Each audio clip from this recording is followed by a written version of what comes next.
On to cornerbacks here, and I'm proud of us, man. We're already on corners, and it's an hour 5. I'm proud of us. Bills and Tre White. That's the biggest storyline, I think, at cornerback coming in. The Bills on Tre White towed the company line. Sean McDermott, he's on schedule. Leslie Frazier, he's on schedule. Brandon Beane, he's on schedule. The word on schedule was used by everyone. But man, seeing the pictures and the videos that people are posting, he's doing a lot of stuff on the sideline. And in my opinion, he looks like he could be ready to go week 1. Now, my doctorate is still in the mail. I'm waiting for it. I paid a ton of money for it.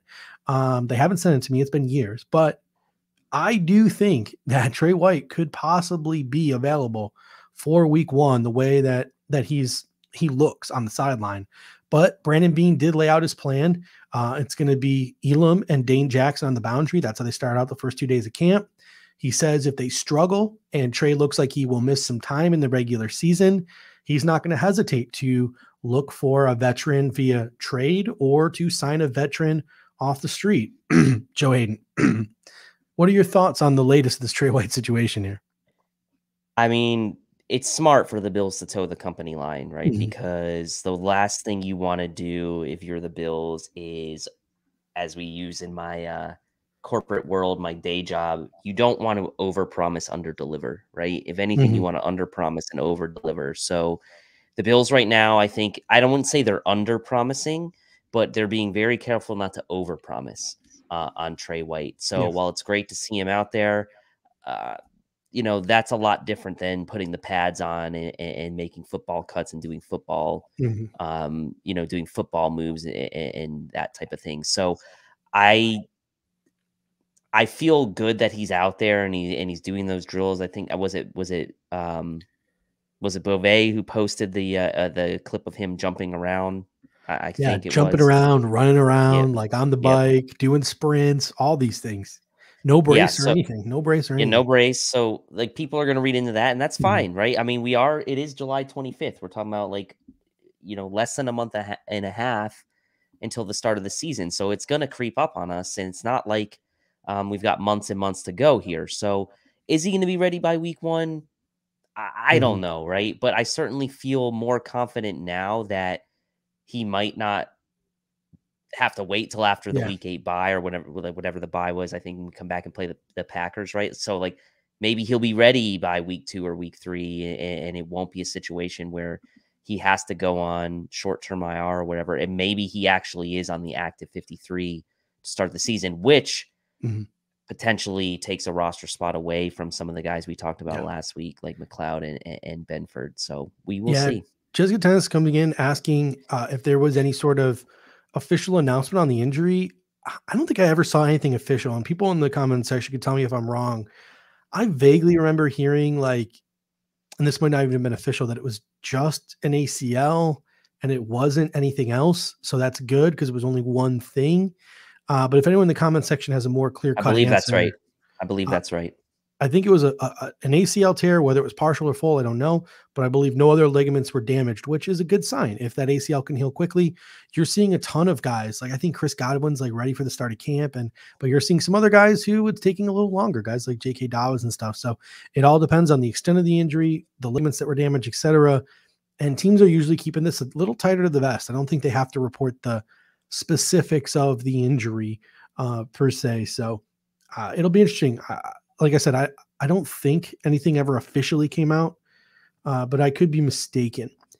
I'm also pretty convinced that the Bills have Joe Hayden in their hip pocket if they need it. I mean, I think we're in the situation where the Bills don't want to take reps away from Dane Jackson and Kaiir Elam. Makes sense. Yep. I think we're at the point where, Joe Hayden doesn't want to come here and play for 4 weeks and then go to the bench once Tre White is back. I think he wants to be a starter, and I think he wants to be told he's a starter in order to sign somewhere. So I think this is a situation where the Bills can gauge their guys now, and they can pull that trigger if it works for both sides. Now you run a risk, right? Like 2 weeks from now, some team could lose a corner to a torn ACL, a fresh torn ACL, and go and sign Joe Hayden. You lose out on that. That's the risk you run. But I think the Buffalo Bills have Joe Hayden in their back pocket if they want it. I think that's an ace in the hole for them if they feel like they if they feel like they need that. I also think that Odell Beckham Jr. could be an ace in the hole for the Bills this year too. Like if OBJ is not ready till week 8, 9, 10, and the Bills happen to lose, I don't think he'll sign here just to sign here. Like if we have Davis and Diggs, but if Davis or Diggs do happen to go down, I feel like we got OBJ with Von Miller connections. I think we got OBJ in the hip pocket at mid-season if we need him. I mean, even if Diggs and Davis are there, and maybe Crowder's, maybe something happens with him, and he's got nagging injuries all year. Maybe Shakir is more of a bit player this year. And then like, if the Bills are going for the Super Bowl this year, and what's to stop them from having that trio of Beckham, Diggs, and Davis just for like 7-8 weeks, right? I mean, just like don't rule it out, right? But I don't necessarily think it even has to do with Diggs or Davis. I think it has to do with the rest of the guys. I think it has to do with Crowder. I think it has to do with Shakir, McKenzie, right? I think it has to do with those guys and how those guys are faring and sort of what the Bills' trajectory is like 8-9 weeks into the season. I mean, if the Bills are humming along and they're 8-1, 7-2, they may not want to mess with, might want to mess with it. But from Odell's standpoint too, if the Bills are sitting there at 4-4, 5-4, like, is that a team he's going to want to go to? Like, I don't know. So it's a non-zero chance, but it's low. It's a low likelihood, I think. I was just looking for some clicks, I like it. I like attention whore. We got Chris Janke coming to the super chat. I always appreciate you, Chris. He says, I want to hear about Nick McCloud. I love players with corner, safety, flex. Let's not forget Poyer and Hyde started their careers as corners.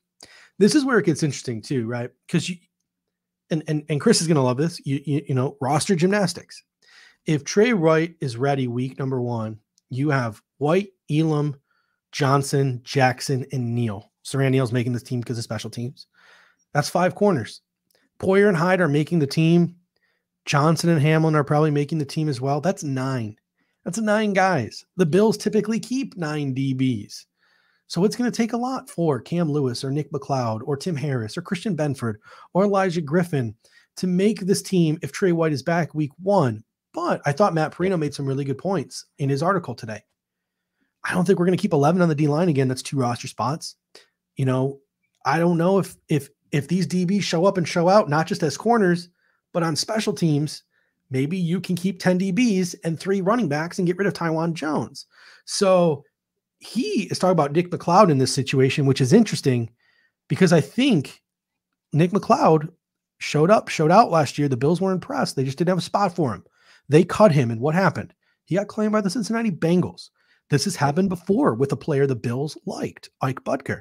He went, the Bills liked him. There wasn't a spot for him. They cut him. He signed with the Chiefs. They regretted it. They got Ike Butker back, and he's been here for like 3 years now.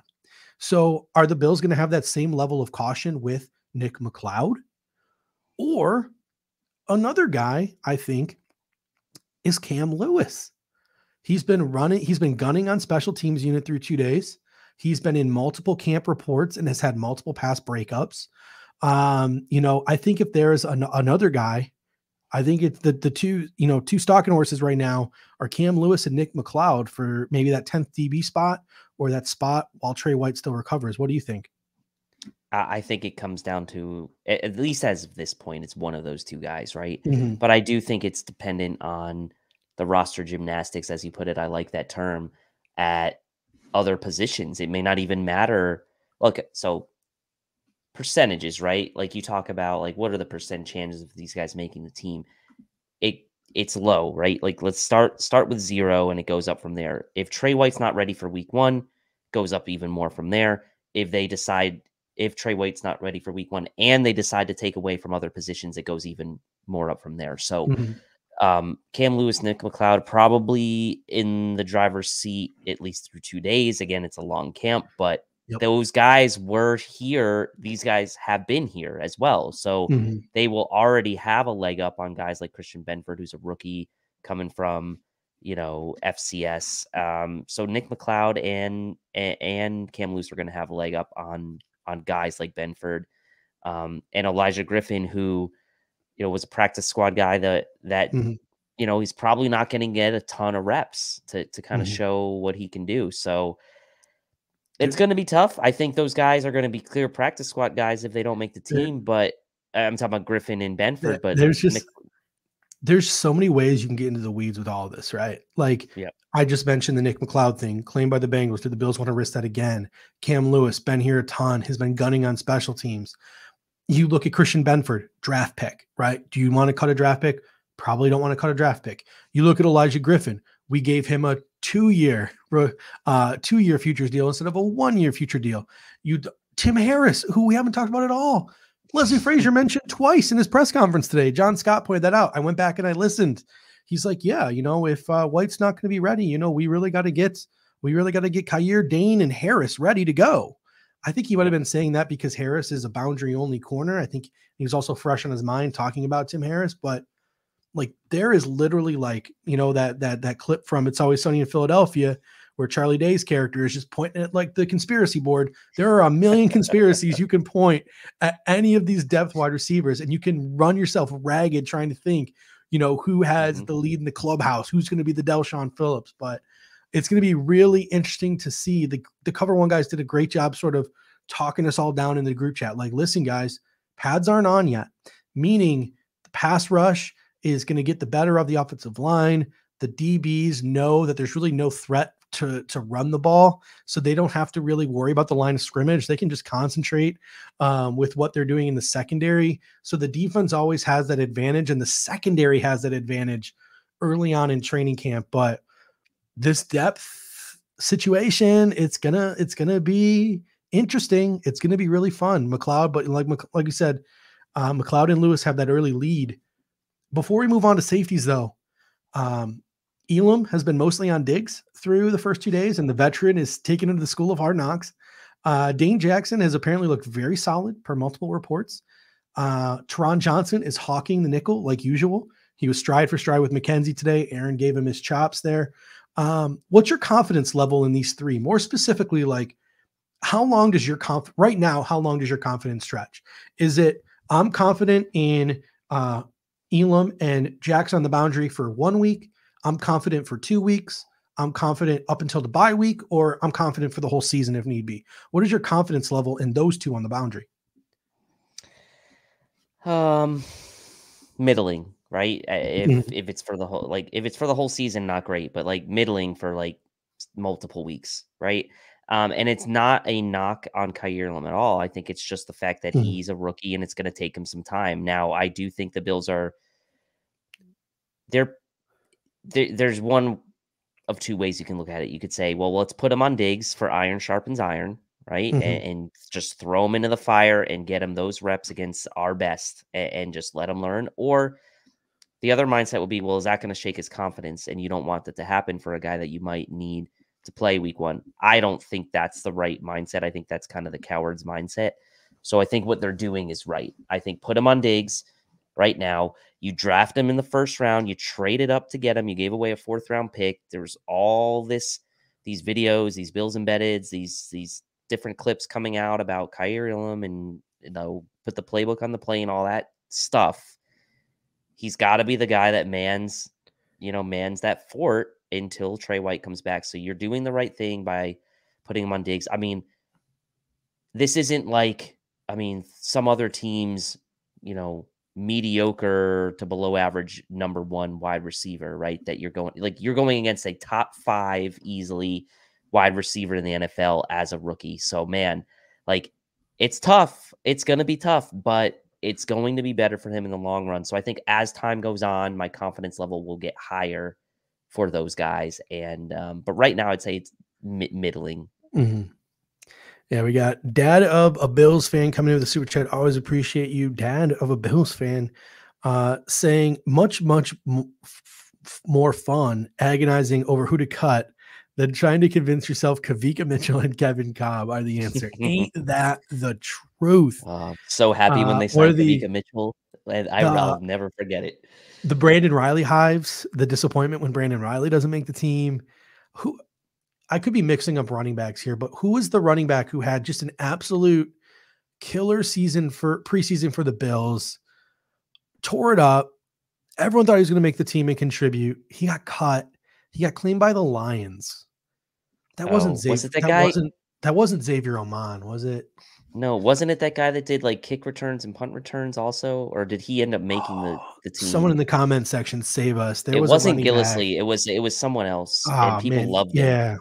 It was like a power, like a bruising back, like a guy who weighed like 220. Joik Bell. Joik Bell. There it is. Oh, the summer of Joik Bell. That was a summer to remember. And who is it that I'm thinking of? So much so that I couldn't remember his name, but thank you, AK Cash, for coming in with Joik Bell. Chris Janke, you'll know. It's Xavier Oman was a throwback too. Who was that guy? It wasn't Gillislee. It was a smaller guy. He was more of a Shad Williams. No, it was more recent than that. It was like during Marcus Murphy. Maybe Marcus Murphy. He was on the roster for a while. Might have been Marcus Murphy. I love me some. Yes, it was Marcus Murphy. And then who was that kick and punt return specialist that had that huge game against the Packers when we won too? Oh, why am I blanking on his name? Brandon Tate? No, not Brandon Tate. No, not Brandon Tate. No, yes, Thigpen. Yes, Thigpen was the man, and Marcus Murphy was the man. Yeah, Xavier Oman sucked. Lionel Gates was another guy I had huge hope for. He sucked. Jonathan Williams was a guy who I had so much hope for, and is still like in the league. Like he had some decent games for the Colts. You know, yeah, like he just is around as a fourth running back, but like never plays. Carlos Williams couldn't stay out of trouble. Couldn't stay out of his own way. Dwayne Wright. So many throwbacks in that running back. I liked Gillislee too, man. I always liked Gillislee, and then when he left, it was like